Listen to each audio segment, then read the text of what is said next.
Meron akong regalo kay Paye, pero hindi material na bagay. 19 naman na si Paye, payagan niya naman after mag-inom. Kung gusto nila mag-check-in ni Kiana. Usap-usapan ngayon sa social media ang naging regalo ni Tony Fowler sa kanyang anak-anakan na si Paye Galang. Sa latest episode ng reality show ng Toro Family, napag-usapan ng pamilya ang ibibigay na regalo ni Tony para kay Paye. Pagbabahagi ng vlogger na matagal-tagal na ring plinano niya ang birthday gift niya para kay Paye. Ipinagpaalam niya na rin daw ito kina Mama Mari at Papi bilang mga nakatatanda sa pamilya.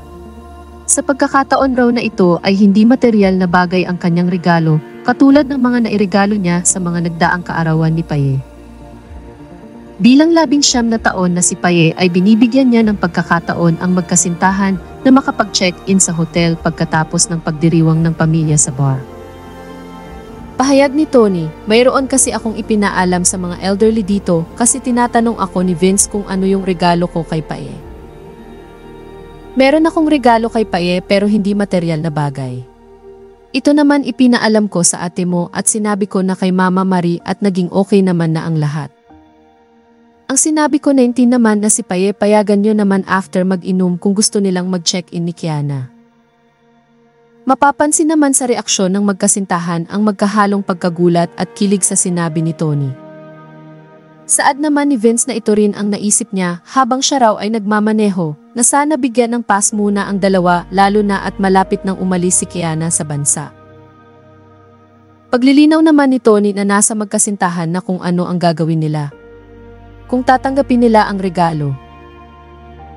Masaya namang tinanggap ng dalawa ang inihandog na regalo ni Tony. Kakaiba rin ang regalong ibinigay ni Papi para sa kapatid. Saad ni Papi ay hindi madali ngunit kailangan niyang tanggapin na nagkakaedad na ang kanyang kapatid at kailangan niya itong suportahan kahit nasa paghatid sa kapatid sa pag-check-in. Dahil sa hindi nagkaroon ng party si Paye sa kanyang birthday ay nagkaayaan ang miyembro ng pamilya na gumimik sa isang bar. Saad ni Paye ay iba talaga sa pakiramdam kapag mayroong kalayaan na nararanasan at nai-enjoy nila ang pagkakataon na sila lamang ng kasintahan niya ang magkasama. Saad pa niya ay sana raw araw-araw ay kaarawan niya. Hindi napigilan ng mga netizens na mapakomento sa regalong natanggap ni Paye sa kanyang kaarawan. Saad ng ilang netizens, ang kulit ng gift kay Paye. Ang saya lang. Tanong ko lang po, kung nagkataong lalaki po ang naging jowa ni Ate Paye, reregaluhan niyo rin po ba ng gaya ng niregalo niyo po kay Ate Kiana at Ate Paye? Curious lang po ako.